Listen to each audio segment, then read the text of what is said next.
both very involved with the BBC's coverage of the election. John, since 1979, has been the face of academics in and the election, and will continue to do so. And I think that you're behind the scenes, aren't you, tapping away and producing the numbers? So we can blame Rob privately and blame John publicly for anything that goes wrong. So I think, as I was going to say a bit more about both speakers, but as we've eaten into the time a little bit, I think I'm going to let you start with 30 minutes each, strictly held to time. Okay. I will do my best to obey that order. I've got my watch here. Hello everybody, my name's Prof. Some of you may know I've written a book about Ukip. I've talked a little bit about it over the past year.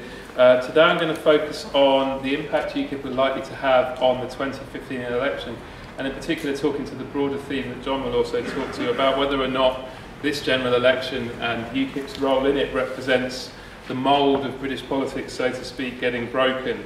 Now I did that cheesy undergraduate thing and actually looked up a dictionary definition of breaking the mould, because I ran out of ideas and had to do something. So the Wikipedia dictionary definition is, which was the most interesting of the ones I found, is to put an end to a restrictive pattern of events or behaviour by doing things in a markedly different way. Now that certainly spoke to me as somebody who's been researching Ukip, because that is basically what they consider themselves to be doing. If you hear Ukipers talking to each other on the internet, they are constantly talking about putting an end to this oppressive Westminster elite domination and doing things differently. But what might we actually mean academically to say that a new party coming into a political system has in some sense broken the mould? Well, I think there are a number of things that we could mean, and I'm going to talk a little bit about the degree to which each of them applies to Ukip. The first is that a party could mobilise a distinct set of social groups, a distinct electoral coalition that hadn't previously coalesced under one party's banner, and that espouses a different set of values and priorities to those that had previously been articulated in political competition. And I think often the important role of a new party in this situation is that those divisions, both social and value-based, can often have been there for a long time, latent in the electorate, before the new party found a way to actually bring them into politics and articulate them within the system. A second thing that mould-breaking parties can do is that they can disrupt the electoral coalitions of the existing parties by taking different parts of their electorate away from them and thereby disrupt the established patterns of competition between them as well. So this can be both a national story of ideology and values and overarching constituencies, and also a local story about certain seats in our first past the post system becoming very different kinds of competitions because of the emergence of a new entrant. And the third thing that I think we can mean by a new party breaking the mould, and the one that I think you need to actually apply for it to be considered a successful mould-breaking effort, is to successfully challenge and beat the established parties in elections, and after having won representation, then help to bring about fundamental change to the political system, thereby permanently altering the way politics gets done in a particular country. That, I think, is what a mould breaker's ultimate ambition would be. It's certainly Ukip's ultimate ambition. They were founded as a party that was designed to bring about fundamental constitutional change in Britain by withdrawing the country from the EU. And we have seen in British history other examples of parties that have successfully cleared all of these bars. The first, probably in the sort of modern political era, would have been the Irish nationalists, who over the course of 40 years gradually brought about a realignment in politics that took the Irish Republic out of the political system altogether. The second was the Labour Party, which over the course of a period from the 1910s, probably rather than 20s, through to the 1940s, realigned British politics about the class division and brought about the modern welfare state, which is still the focal point of so much political debate. And I've added with a question mark there, I'm sure John will have more to say about them, the SNP, who of course in the past 10 to 15 years have already achieved devolution in Scotland and are now pushing to bring, like the Irish nationalists before them, the Scots out of the British constitutional settlement altogether. So those are the parties where I think we can say they came in, they brought in new votes, new priorities, and then by winning and winning and winning again, enabled a large change in the constitutional and political order of the country. A different model, and one that Farage himself has actually referred to from time to time, would be the SDP's model. Now people think, well, the SDP are the ones, incidentally, of course, we're using the phrase a lot of breaking the mould. Now, for various reasons, they didn't clear some of these bars in terms of, in particular, achieving electoral success in a sustained enough fashion to actually realign the partisan order. However, one could say that in some respects they indirectly broke the mould because, at least on Farage's account, the movement of Labour to the centre was in part a product of the experience with the SDP in the 1980s. And he sometimes describes himself as considering his party's role as similar to the SDP. Just as the SDP recast Labour, his aim is to recast the Conservative Party in line with his values. Here's the first Ukip mould breaker, the first one to make it to Westminster, and you can see that the language that Carswell uses, and he's sincere about this, he believes that Ukip are required because the existing order is so restrictive, the current mould of politics is too constricting and keeps too much out. In particular, he's very much in the sort of the populist, anti-elite mould. He's very disaffected with a professional political class that doesn't actually reflect or speak to the issues of voters. And his view is that only Ukip can change this established order and hence break the mould. As I say, Farage himself, in an interview he gave after Ukip's first local election successes, said the SDP didn't last very long, but they won because they finished up with Tony Blair, who was an SDP Prime Minister. So his view was, even though the party came up and then crashed back down again, its lasting impact was on the behaviour and priorities of the Labour Party. Goodbye to Foot, Ben and the hard left, and hello to a modernising Labour Party. This is a nice example, incidentally, of Farage attempting to spin in advance any failure of his party as actually being an indirect success. So whatever happens in 2015, he can say he's won. So, firstly, to take a step back, where did the political space that Ukip occupy actually come from? And I would argue it was two trends combined. The first was a long-running social change, which is the decline in the numerical size and hence political importance of the white working class electorate. And I use the term working class broadly here, not just in terms of occupational class categories, but also, perhaps more importantly, in terms of educational qualification levels. The proportion of voters who left school with no qualifications and went into various forms of manual labour has been steadily and relentlessly declining for decades. As a result, their political impact and importance has been steadily declining too. In the 1960s, you couldn't win a general election without securing a large chunk of the working class electorate. By the current election, we're in a situation where you cannot win an election without securing a large chunk of the professional degree-holding middle class electorate. Both parties have recognised the strategic implications of that. We first of all saw it with Blair and New Labour moving to the centre ground, looking to win over socially liberal, economically aspirational university graduates. Cameron took a similar step in 2005. And as a result, we've actually seen a marginalisation of the older white working class electorate from both parties. And that's become important because the way the issue agenda has moved in the past 10 years, issues that really these voters care a lot about, that they get very wound up about, most notably immigration, but also to a lesser extent the EU, certainly national identity now with the debate moving to England as well as Scotland. And this has provided the conditions for a radical right party of the type that Europeans are familiar with to emerge, because there's a large electorate there with a distinct set of demands, a distinct set of social background markers, and they don't see either of the mainstream governing parties really articulating or responding to that set of demands. This is just to put some numbers on what I was saying. This is the proportion of voters in the British Social Attitudes data who report... I've got a laser thing on this. No, I don't. Oh well. Oh, is it that one?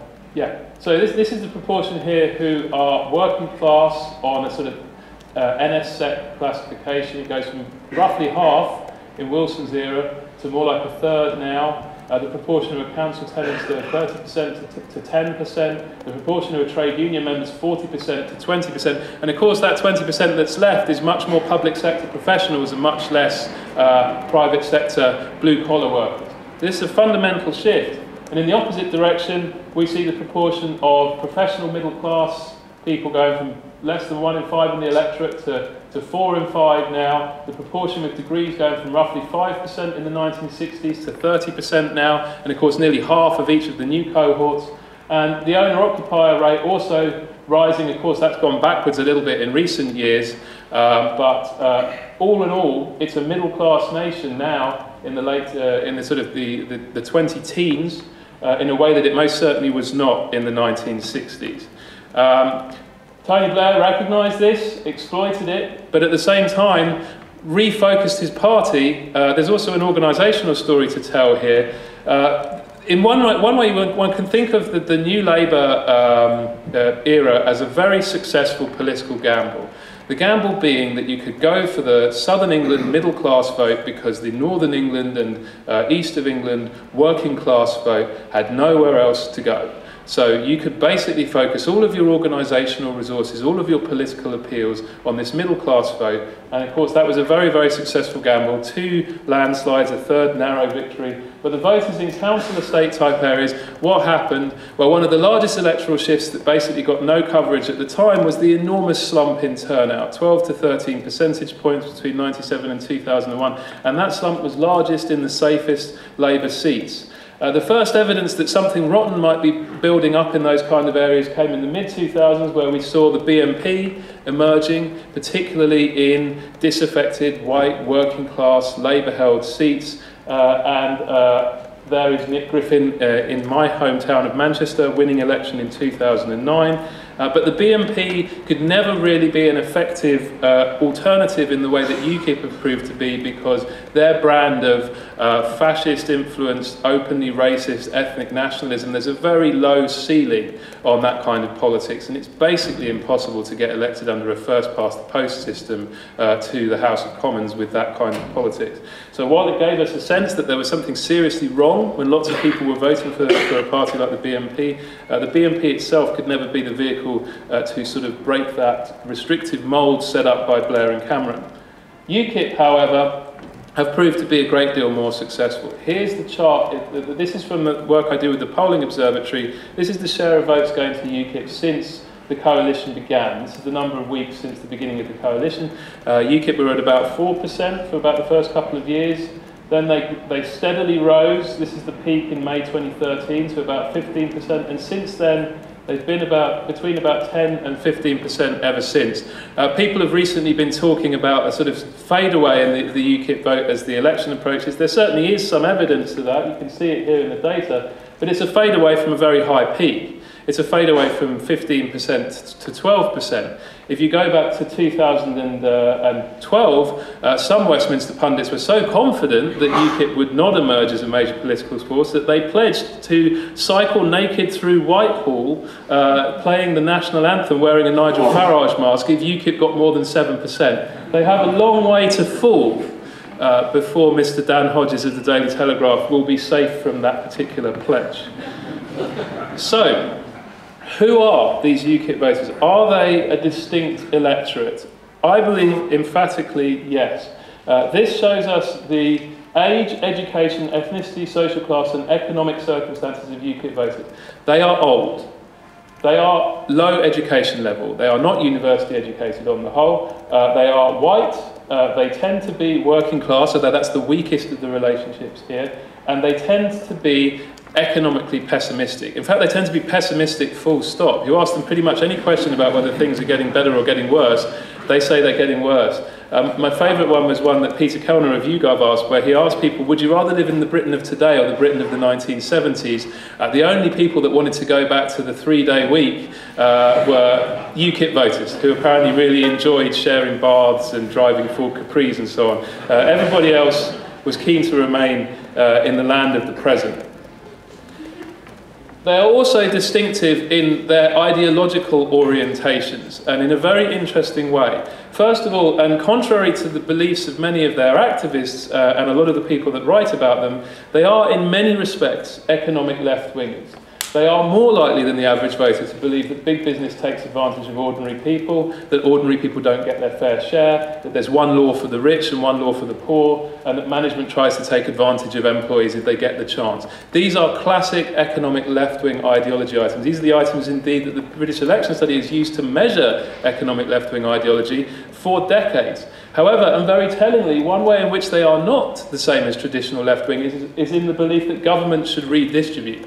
And this reflects part of the big problem of Ukip for traditional left-wing partisans, left-wing political activists. These are voters who agree with them about what's wrong with society, but have lost faith in government as a solution to those problems. And this right here is the paradox that left-wingers need to solve, is how do you convince these voters who have so lost faith, who have such low trust, that yes, this is a problem, but actually we can solve it, because they've stopped believing that. They are also, in a different way, right-wingers, on what we would call, in sort of psephology, the libertarian authoritarian scale, what we might call social conservatism in more sort of vernacular parlance. They are very, very socially conservative. Huge majorities of them agree that the young don't respect traditional values, the death penalty should come back, schools should teach obedience to authority, we need censorship to uphold moral standards. This is interesting because a lot of Ukip activists will describe themselves as libertarian. This is news to their voters. Also stiffer sentences for criminals. So in many ways what Maurice Glassman was on about when he was talking about blue Labour, about people who were socially conservative but economically left-wing, that is the Ukip vote in many respects. It is also a traditional working class vote, just as Glassman suggested that it was. So this is indeed a left-wing vote, but it is also in a different way a right-wing vote, because these values, death penalty, teaching authority, stiffer sentences for criminals, these aren't the kind of thing that the modern Labour Party is particularly keen to espouse with much enthusiasm. And indeed, if we move on to nationalism and political disaffection and in a minute immigration and multiculturalism, you see where the divide comes even more strongly. So, UKIPers are also English, by the way. This is not a party that does well in Scotland. Nigel Farage learned what Scots think of UKIP when he went up there.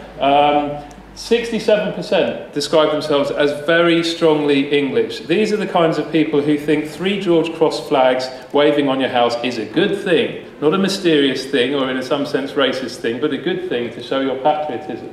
They are very dissatisfied with the state of both UK and English democracy, and again this issue of political disaffection.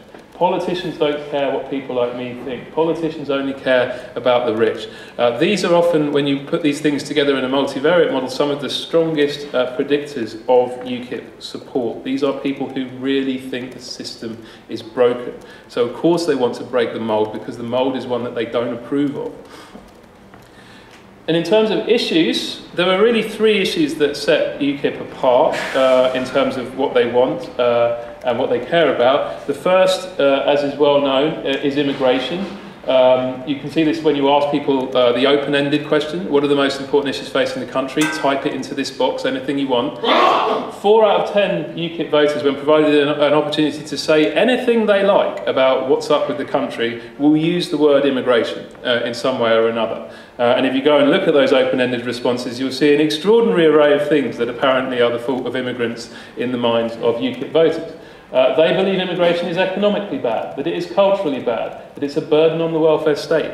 But they don't just hold these kind of anti, sort of nationalistic, socially conservative views on immigration. They also hold them on the broader issue of equal opportunities and multiculturalism. So UKIP voters are the main group who believe that equal opportunities for ethnic minorities have gone too far. They are the main group who feel that equal opportunities for gays and lesbians have gone too far. They, on the whole, don't think that equal opportunities for women have gone too far, but they are more likely to think that than anybody else, because that view is pretty rare amongst the rest of the electorate. Of course, also, alongside that kind of political correctness gone mad type dynamic, there is the EU. This doesn't really come as a surprise to anybody. In fact, what's a little bit surprising is that there are 12% in the UKIP vote who wouldn't vote to leave the EU. So, and finally, and quite critically for what I'll come on to next, UKIP have a very distinct geography. This is important when you have a first-past-the-post system, because if you can't concentrate your votes, you can't win seats. This is the support in 2014 in the European Parliament elections, which of course are held under a proportional system. So the tendency there will actually be to spread the vote out, because people will be aware that their vote does count towards seats, regardless of where they cast it. Nonetheless, we can see quite clearly zones of concentration here around the Wash, along the east coast here of England, and here again around the Thames estuary. This is of course where both of UKIP's current MPs are. South Thanet right here on the tip of Kent, that's where Nigel Farage is standing for Parliament. So this is what you might call core UKIP land along here, a little bit also in Cornwall as well. All of those areas share a couple of features in common: lots of pensioners, very few degree holders, very few immigrants, very few ethnic minorities. So although UKIP has blamed everything on immigration, most of them do not live in areas that have experienced much immigration. So, to move on, are they disrupting the existing political coalitions? The second way in which I've said UKIPers could break the mould. This wonderful spaghetti graph comes from Jeff Evans and John Mellon, who've just done a new paper on this. And what it shows is something that we in the book speculated about but couldn't prove because we didn't have the data for it, which is that it is true that the single largest source of UKIP voters in terms of their 2010 behaviour is Conservative voting. But you go back a bit further and it becomes a lot more tangled, a lot more complicated. There's a chunk of Conservative voters, there's a chunk of 2005 Labour voters who then went all over the place, some to the Tories, some to the Liberal Democrats, some to not voting. These are voters who lost faith in Labour 2005 to 10, and then they've ended up at UKIP. There's also quite a few voters for the Liberal Democrats. This always comes as a shock, because if you look at the ideological positions of the two parties, they couldn't be further apart, the Liberal Democrats and UKIP. But of course, an awful lot of voters don't vote for a party on the basis of actually endorsing its programme. They vote for a party based on at least the part and what it's not. And a lot of these Lib Dem voters will be voters who are basically unhappy with the local incumbent and voting for the Lib Dems as an anti-incumbent alternative. Well, now that the Lib Dems are in government, UKIP is a much more compelling option for such voters than the Lib Dems. Also, a fair number of non-voters. Nigel Farage likes to talk about this a lot. I suspect these numbers are underestimates because, of course, people who don't vote are also less likely to take part in surveys. And the most disaffected people of all in the political system are likely to be those who've drifted out of it altogether. So that's likely to be an important share as well. The broad message, I think, of this graph is that, yes, there is a clear loser from the UKIP insurgency. It's the Conservatives relative to 2010. But no, it is not a straightforward matter of a bunch of grumpy Conservatives camping out under a different party's banner. This is quite a mixed and diverse electorate that has come together under UKIP's banner. How else are they disrupting the electoral coalitions? Well, another way we can look at this question is look at the change in party support amongst the social groups which I already showed were weakest in terms of UKIP support and the ones which were strongest. And I think that a fairly interesting message emerges from this. If we look at the change in party support amongst the weakest groups, what we see, well, we see the Lib Dems collapse and we see Labour surge. We see Labour up 17 points amongst the young, up 10 amongst minorities, up 10 amongst women, up 8 amongst university graduates. So in general, the pattern is a swing largely from the Lib Dems to Labour and a relatively small increase in UKIP support. When we look at the UKIP strongest groups, Labour have barely rebounded at all from their low ebb in 2010, and instead what we see is a net swing from the Lib Dems to UKIP. So working class voters, Lib Dems down 10, UKIP up 9, left school at 16, Lib Dems down nearly 10, UKIP up 11, men, Lib Dems down 10, UKIP up 9, pensioners, Lib Dems down 12, UKIP up 12. In fact, if you segment it slightly further and take that group which kind of defines Clacton man, which would be a 65-year-old who left school at 16 and did a working class job, amongst that segment of the electorate, Labour support is now half what it was in 2010, and UKIP are now the modal choice of that particular segment of the electorate. They're 25-30% support from that subset. Now that's not a huge section of the electorate, but it's not a small section of the electorate either, particularly in some of those East Coast seats. Now, so there's clearly some electoral disruption going on there, and it's a more complicated story than is often seen. There is also, I think, some important disruption going on in terms of the effect UKIP has on the internal arguments, internal coalitions in each party. And Emily Thornberry did me a huge favour by neatly illustrating the friction within the Labour Party last autumn when she tweeted this picture of the house of the man who inevitably became known as White Van Dan, who didn't know there was an election on, and so was rather shocked when he went to put the bins out and there was about 25 reporters outside.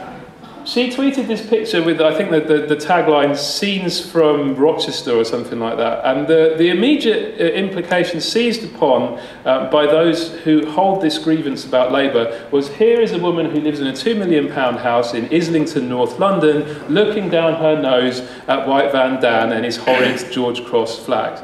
We'll never know for sure if that's what she meant by the tweet. She unsurprisingly denied it, although she did kind of seal her own fate when the second journalist who phoned her said, "Why did you tweet that?" And she said, "I just thought it was so unusual. I've never seen anything like it." Yeah, way to go. So this is the problem right here in Labour, is that if you talk to degree-holding, socially liberal, under 35 Labour activists about Ukip, as I have, they will respond to you as if you're talking about some sort of an exotic foreign species rather than a segment of the electorate that was traditionally the segment of the electorate whose interests Labour existed to protect and promote. So there is a deep divide there between the way the Labour Party is going, particularly, I would argue, in terms of its activist base towards middle-class social liberalism, and the social conservatism but economic left-wing nature of your traditional White Van Dan style voter. And it's very clear if you look at the data. Here I've just split out existing Labour voters, not the ones who've already departed, but the ones who are still there, by those who are over 55 and left school with GCSEs or less, and those who are under 35 and have a degree or more. The proportion of the over 55 low education group who think that immigrants are a burden on welfare is twice what it is for the under 35 degree holders. The proportion who very strongly identify as English, the White Van Dans, they're 60%, but only 20% amongst the young university graduates who will be tasked with knocking on their doors in a couple of weeks.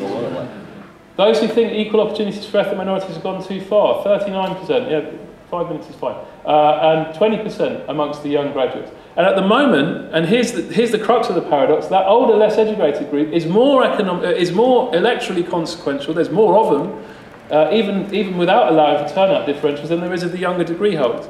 Now, of course, the future belongs to the young, socially liberal degree holders. All those social trends point in that direction. But the future isn't here yet. So, for the next 10 years, this fight within the Labour Party will play out.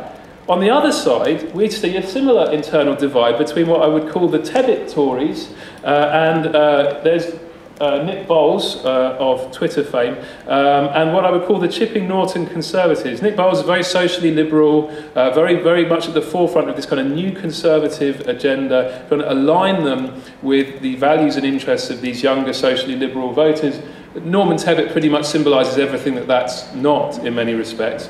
And again, we see this same problem of an internal division in the existing vote. Under 35 degree holding Conservatives are also less opposed on immigration, less likely to say that they're very strongly English, less likely to think equal opportunities have gone too far. Whereas the older, sort of less educated Conservatives are even more emphatically like this. The additional problem laid on top of this for the Conservatives is that they know that certain sections of the electorate that currently shun them because they are regarded as being out of touch, in particular ethnic minorities and young social liberals, will only come round to them if they adopt more of a Nick Bowles approach to the world rather than a Norman Tebbit approach to the world. But if the Tebbit-type voters go straight off to Ukip, then they take a big electoral hit. And so how exactly do you explain it to a Conservative MP, say, representing somewhere in Lincolnshire? No, sorry, we have to do the gay marriage thing and we have to be liberal on immigration because in 15 years' time we're going to need those voters. So I'm afraid you're just going to have to lose your seat to UKIP right now and take one for the team. That's not necessarily going to be a message that your Lincolnshire MP is going to believe, even if he bought the broader strategic argument, which a lot of the time he will not. So, moving on to the final bit. Can they challenge in elections? Can they actually achieve that final form of disruption, the direct disruption that results in actually bringing a bunch of MPs into Parliament and trying to do something with it? Well, the cautionary tale from history is the one Farage himself has pointed to, the SDP, 25% of the vote in 1983, but barely 5% of the seats, and the story went on like that and has done ever since. Of course, the modern Liberal Democrats basically turned that problem on its head, and now they're going to be able to hold on to lots of seats despite having far fewer votes. But the message here is that under first past the post, even a very disruptive electoral emergence isn't necessarily going to produce a large disruption in the shape of the House of Commons. Now, Ukip have been aware of that, particularly since about 2012 when Farage took over again, and they've been much more focused on trying to win under first past the post. Here is their performance in by-elections, and you'll see that the defection victories that came later were actually foreshadowed by a steady increase in their electoral performance in a wide range of different kinds of electoral contests. All of these ones, from Rotherham onwards, were second-place finishes. Of course, these two first-place finishes. Similarly, their vote in local elections has shot up. I couldn't find the aggregate numbers for 2013, but I believe it's even bigger than the 2013 numbers.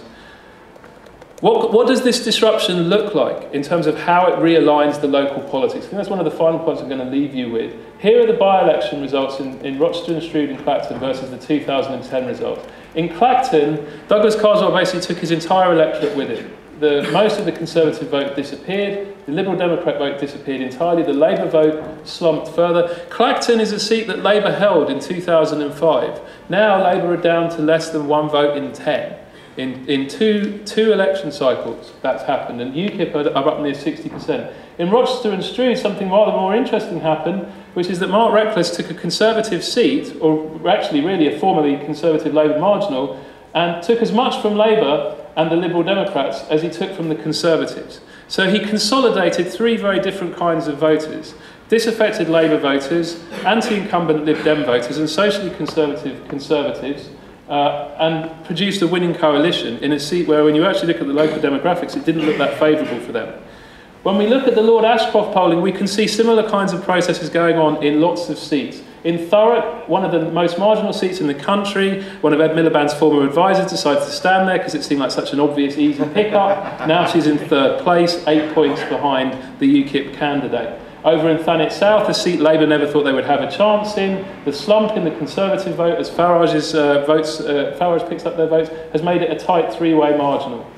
In Cannock Chase, where the local MP had some stag do issues, the Conservatives have basically gone out of the running, but Labour can't secure this seat, which in a normal election they would probably be fairly confident of having, because Ukip have picked up so much of that vote that they are now within 2 points.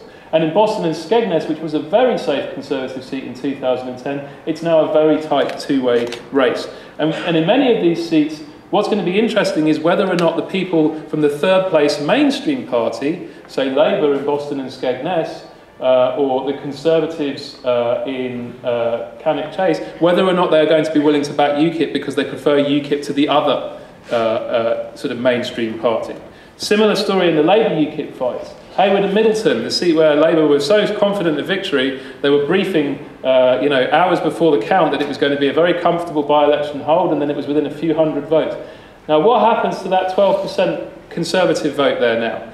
The Conservative-type voter in Hayward has never actually had an opportunity to eject the local Labour MPs. They've always had local Labour MPs for 40 or 50 years now. They go into this election knowing if they strategically back Ukip, they can potentially eject the local Labour MP. Same story in Great Grimsby. 20% Conservative vote, 1-point margin between Labour and Ukip. If those votes go Ukip, Labour lose the seat. This is an example of the kind of disruption that Ukip can have.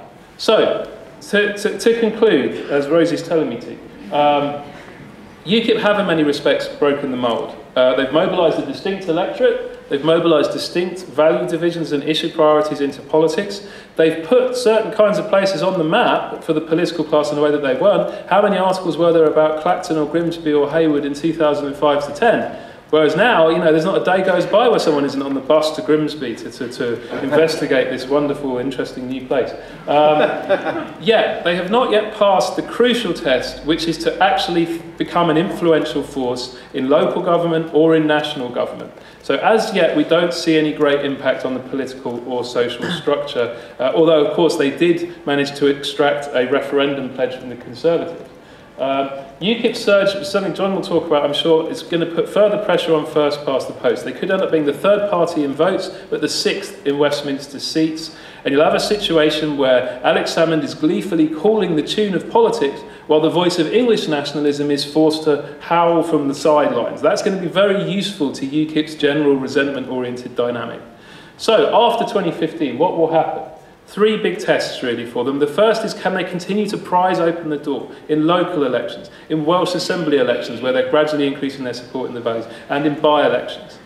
Can they keep it together organisationally? Because this is a party that has a history of blowing up whenever it succeeds. So that'll be a key test, whether or not they can survive. If Farage doesn't win in Thanet, does it blow them up? We don't know. Finally, the existential test. Can they secure a referendum on Europe? And if they do secure a referendum on Europe, what do? If they succeed, do they pack up their tent and go home? If they fail, do they end up in a huge argument about whether or not they destroyed the cause for which they were fighting for so long? So that will be the really big test about whether or not they become an SDP or an SNP. And now to John.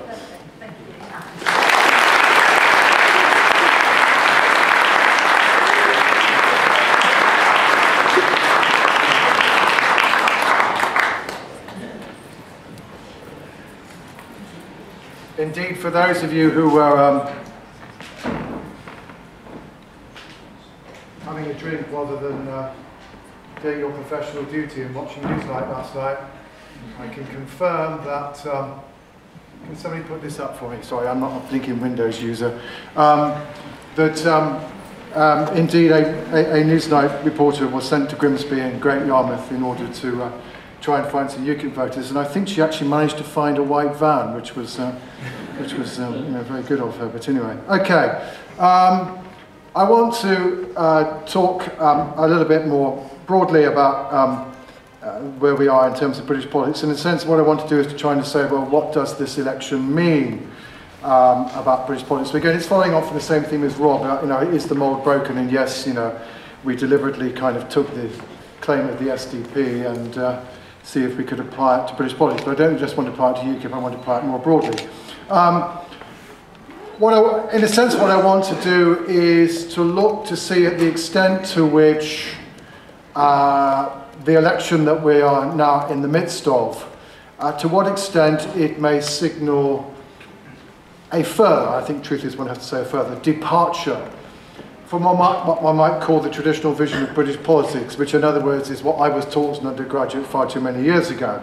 And in a sense, it's what we were called the Westminster model. And it was a very, very clear model of how democracy operated in the UK. It was alternating, so sometimes Labour, sometimes Conservative, single party, none of this coalition stuff, majority government always got a majority, in which the UK cast much the same verdict on just two choices. So pretty much everybody voted either Conservative or Labour. And as David Butler used to put it, if you knew the result in St Ives, you also knew what the result was going to be in Wick. The country essentially, in terms at least of the change in vote share, allegedly came to pretty much the same judgment.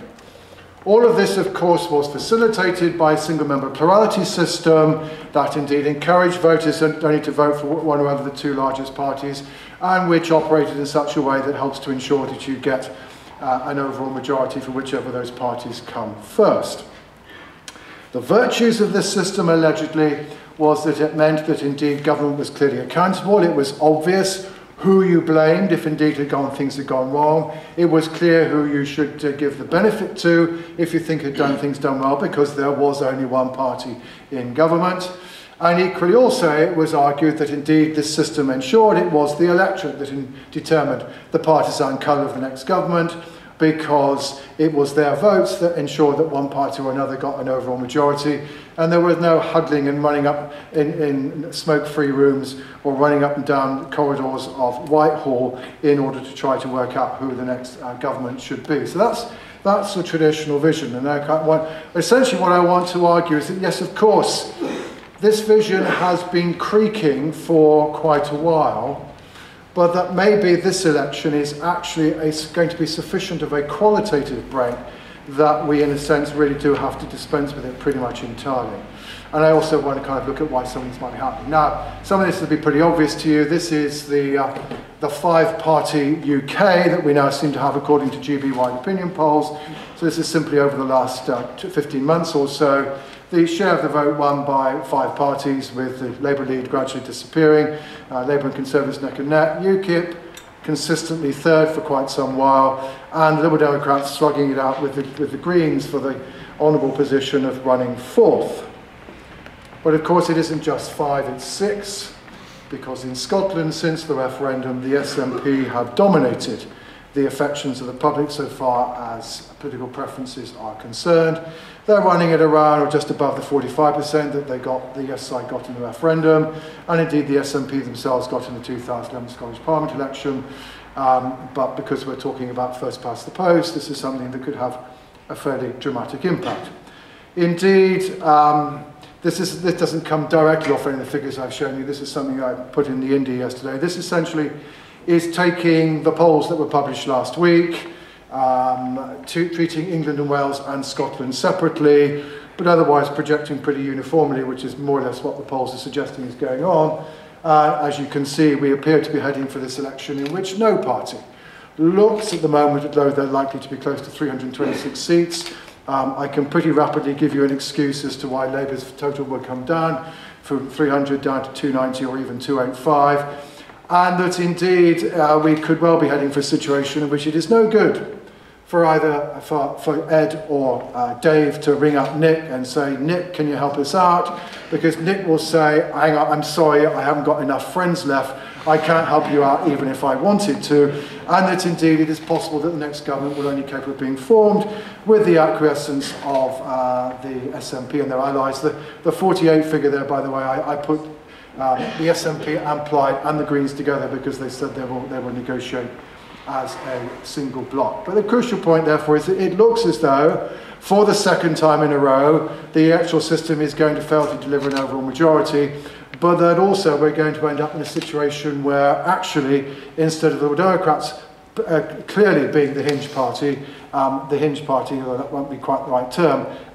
will be the SNP. Now, some of this, as I've already suggested, indeed, of course, is the product of long-term changes. This is the share of the vote won by Conservative and Labour combined since and including 1922, which was the first election in which the Labour Party displaced the Liberals as the principal opposition to the Tories. And as you can see, when we got to the 1950s, everybody was either a little conservative or a little socialist. 97% of people voted for one of those parties. Two elections really helped to crack that. The first was February 1974, when the then Liberal Party had its first serious electoral success in a post-war general election. And the second, of course, was 1983, with the advent of the SDP and operating alliance with the Liberals. And the truth is that basically the two-party system has never managed to recover from the impact of those two elections.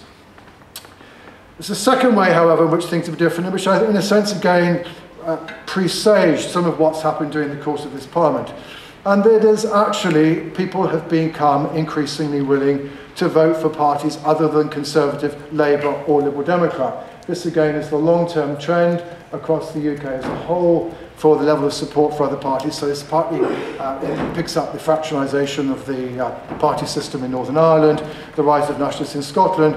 But essentially, across the UK as a whole, 12% of people voted, 1 in 8, voted for somebody other than the three biggest parties in 2010. The only election in which that was higher than that was in 1918. And actually, if you take Northern Ireland out, the 10% of people in Great Britain who voted for one of the smaller parties was the highest since and including 1832. In other words, it was an all-time record high. So the truth is, it's already been clear that the electorate were willing to think about voting for what we used to think of as being oddballs and fruitcakes.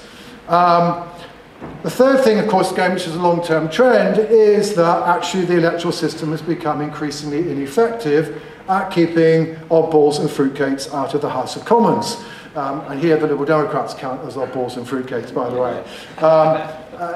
So this is the number of seats won by parties other than Conservative Labour since 1922.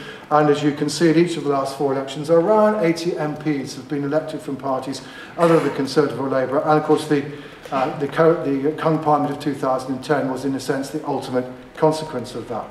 So we see this short-term, quite remarkable rise of Ukip that Rob started to talk about very eloquently, the rise of the Greens, the rise of the SNP north of the border, some of which is undoubtedly a continuation of past trends, but equally also, Ukip are just doing so much remarkably better. The Greens are just doing so much remarkably better. The SNP are just doing so much remarkably better than at this stage before an election. We've got around a quarter of the election. They're now in Great Britain are now saying they're going to vote for somebody other than Conservative, Labour or Liberal Democrat, which is way, way, way above whatever has actually previously transpired in the ballot box.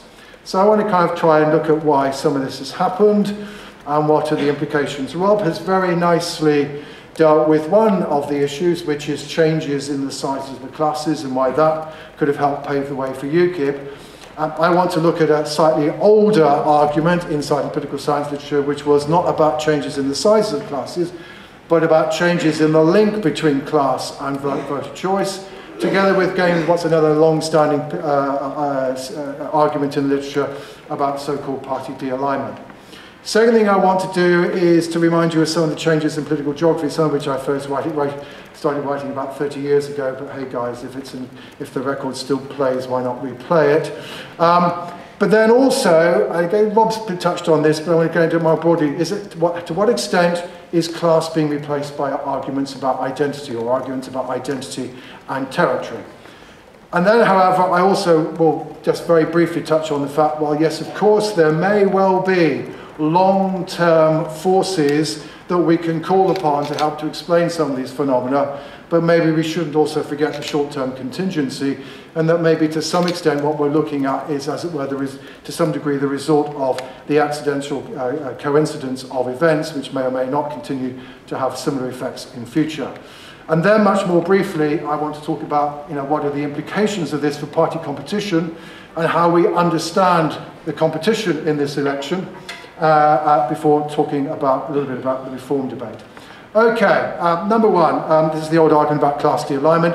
There is no doubt that the link between people's class position and whether they're willing to vote, whether they support the Conservative or Labour parties, is markedly weaker now than it was 20 or 30 years ago. This is just taking British social attitudes, comparing the position in 1986 with a link between class and party identity, and that in the most recent data that was released last week. And it's perfectly clear that the link is weaker. The argument, however, and for those of you who remember this argument of the late 80s and early 90s about this, was whether or not this was the product of changes in people's sense of class identity, or whether it was the product of changes in what was being offered by the political parties. And essentially what I was arguing with Anthony and Roger Giles, that it was the latter rather than the former. And we ended up with this rather unusual situation where political scientists were insisting that on a sociological explanation of class de-alignment, and sociologists were insisting on a political science explanation. But hey guys, academic life is always fun.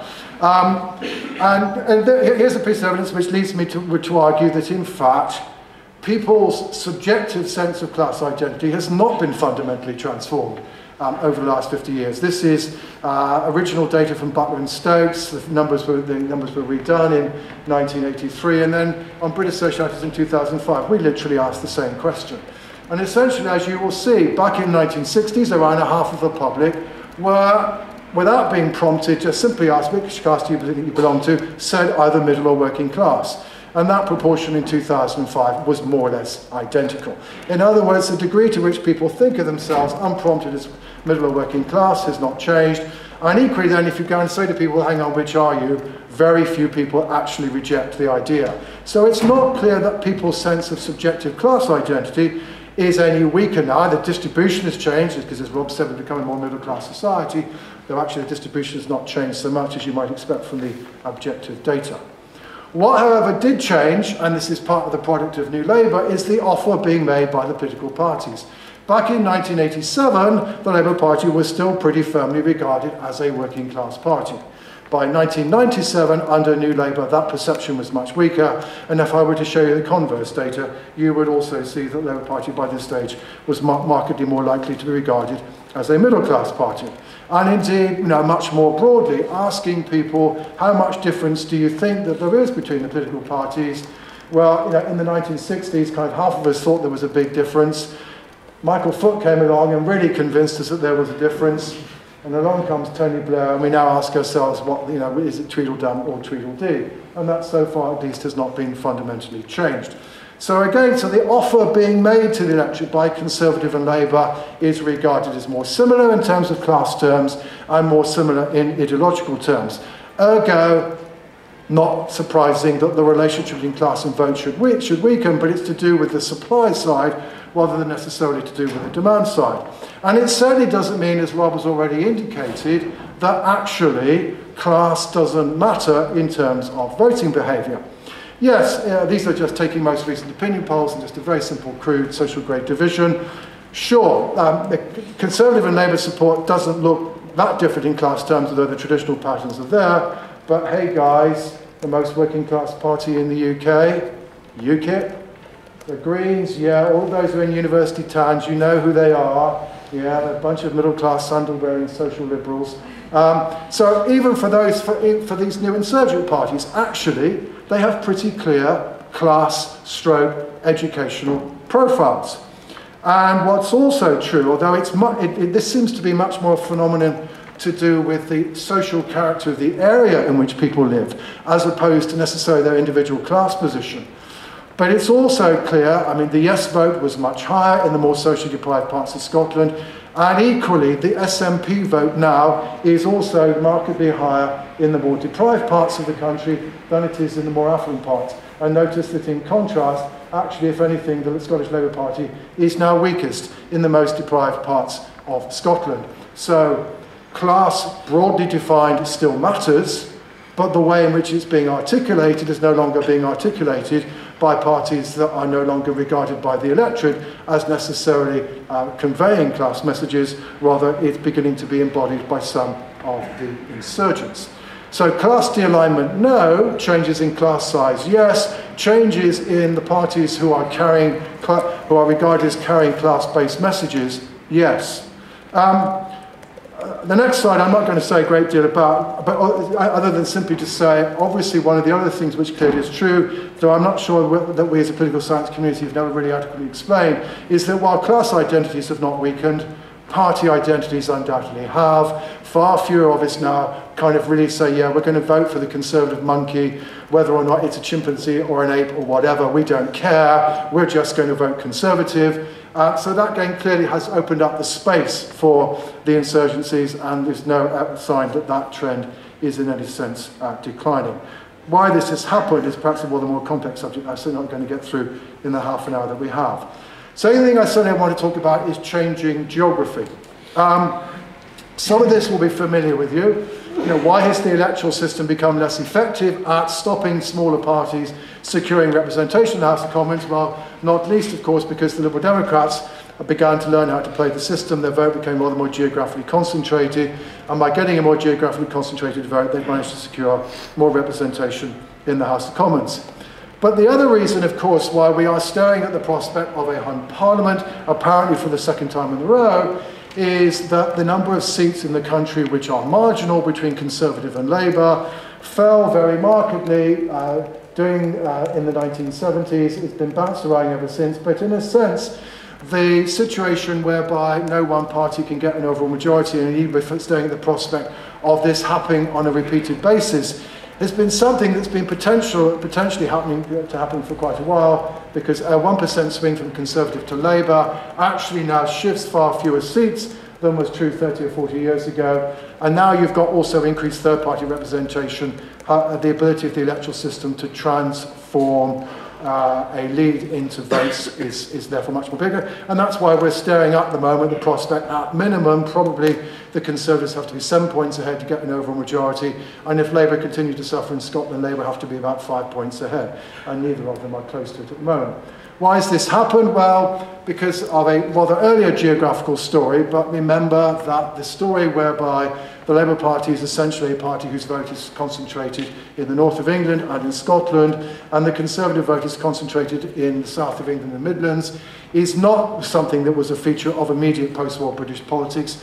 It's something that was the product of 30 years of long-term social trends, whereby gradually the Labour Party became associated with the, at that stage at least, relatively economically disadvantaged north of England and Scotland. Its more interventionist economic message seemed to appeal more to that part of the country because, hey guys, they seem to need the intervention, whereas in contrast the more laissez-faire message of the Conservatives began increasingly to appeal to people in the south of England and Midlands. But the implication for the electoral system is that essentially the electorate was pulled apart like this, and therefore gradually, like a badly cooked souffle, gradually the number of seats in the middle fell away because increasingly the country is either overwhelmingly, constituency is either overwhelmingly Conservative or overwhelmingly Labour. So undoubtedly, therefore, changes in electoral geography are also responsible, and some of them very long-term ones, for the position that we're now looking at. But the third argument I want to look at is whether or not, in fact, we are looking at a change, whether identity has now become more important in our voting behaviour. Now, this is the longest long-time series we have on national identity in Scotland. One of the things I always used to have great fun saying to people, actually, the thing that's most different about attitudes in Scotland as opposed to England is that people in Scotland are Scottish. It sounds banal, but actually it's one of the few really big differences in values between and identities between the two parts of the UK. Noticed, intriguingly, however, actually the referendum probably reminded a few people that they were still a part of Great Britain. And certainly, the rise of Scottish identity predates devolution. It's not occasioned by devolution. But that said, actually, virtually everybody in Scotland regards themselves primarily as Scottish rather than British. So clearly there is something there for the SNP to exploit, but the interesting question is, are they now managing to mobilise identity more successfully than the past? And in a sense, this is a sharp chart designed to try and show you that they are. I suggest you probably focus in particular on 2010, which is the blue line, and 2015, the green line. So 2010, this is the proportion of people who denied that they were British on a 7-point scale, denied that they were British, and at that stage, in 2010, 55% of them voted for the SNP. So there's a link here. As you go down, you can see it goes down. But then notice here, this is current opinion polls. This is actually BS Wave 3. 88% of those who deny that they're British are saying that they are going to vote for the SNP. There's again a slope, but the slope is now clearly much sharper than it was here. So the truth is the SNP look as though they've succeeded in mobilising for this Westminster election a section of the already Scottish who had not previously been mobilised into voting for the SNP, at least in Westminster elections, although maybe they had been already for a Holyrood election. So here we're talking about an existing social phenomenon being politicised rather differently from the way that it has been, at least in previous Westminster elections. What about England? Well, Rob's already talked a little bit about this. England became less British in the 90s as devolution for Scotland was in track, but ever since, basically, it's been bouncing up and down, with the two are roughly equally popular if you force people to choose.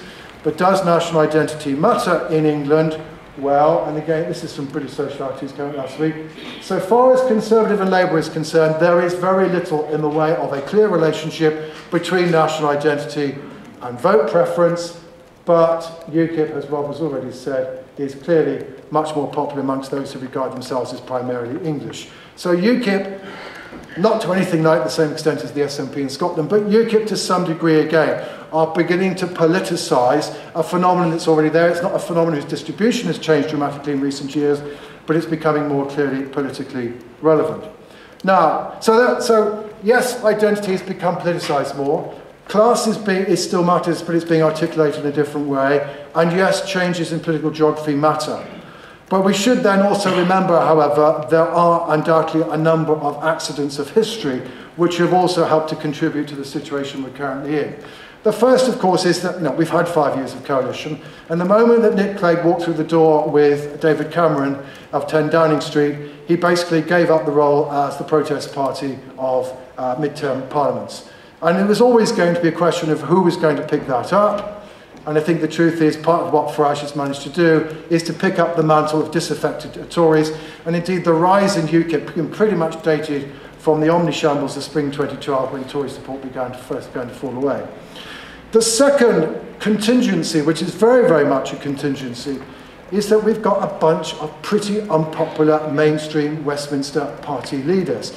You know, I mean, David Cameron's insisting this morning it's a choice between us and Labour. Well, what a choice, guys. And you know, if you actually go back through the history of leader popularity, I think it's impossible to find a previous period where all three party leaders actually had negative ratings. Or as I like to put it, at least in the past, there was at least always Jeremy Thorpe. What also, of course, is true, and again, this is central to Ukip's success, is the fact that we did experience unusually high levels of immigration. Indeed, I mean, the UK used to be a net exporter of people until relatively recently. That undoubtedly has given an issue for Ukip to exploit, and of course, high levels of immigration, then followed by a financial crash, is kind of a pretty toxic mixture and an ideal position for Ukip to go with. And then, of course, finally, there is the fact that we've had the referendum in Scotland. The referendum in Scotland has undoubtedly changed the dynamics of electoral politics in Scotland, some of which I will show you in a moment. But again, if the SNP had not won a majority in 2011, indeed if they had not become minority government in 2007, where we are now in Scotland may not have occurred. Okay, what might be the implications of this? Well, Tony Blair used to say that elections were won on the centre ground of British politics. Is this still going to be true of 2012, 2015? And secondly, what might all this mean for the debate about electoral reform? Okay, Rob's already said this. At least in the short run, Ukip are still primarily taking votes from the Tories. And particularly if you turn it around and say, where have most of the votes gone that the Tories have lost since 2010? The answer to that question is undoubtedly Ukip. Somewhere between 3/5 and 2/3 of Tory support that's been lost since 2010 has gone to Ukip. So therefore, the principal party of competition for the Conservative Party is not Labour. The principal party of competition for the Conservatives is Ukip. It's not a battle for the centre ground for the Tories, it's a battle to their right. The assumption that Tony Blair made, which was you'll have no enemies to your right and no enemies to your left, that assumption, that fundamental assumption of Downsian party competition no longer appears to be valid. I put this up primarily just to correct the fact that many people get this wrong. It is not true, I will say this again, it is not true that the Greens are primarily taking votes from Labour. They're taking votes primarily from the Liberal Democrats, and therefore they're not actually in direct competition for Labour. However, what the Greens probably are doing are taking votes from the Democrats that 2 or 3 years ago may well have gone to the Labour Party. The Labour Party has stopped profiting further from the decline in Liberal Democrat support. The Greens are doing so instead, and that's kind of quite crucial. Where, of course, Labour are losing votes, Scotland, about 1 in 3 of those people who voted for Labour in 2010 are now saying they're going to vote for the SNP. What's it about? Well, some of it is obvious what it's about, and some of it is not so obvious. What it's obvious that it's about is that, of course, these folk are indeed, as already suggested, very strongly Scottish. Yes, they want the Scottish Parliament to have more powers, but they're also on the left. These are folk who ask, should the government make more effort to redistribute incomes? Yes, even more so than Scots in general. Who do they think is going to deliver? Answer, the SNP.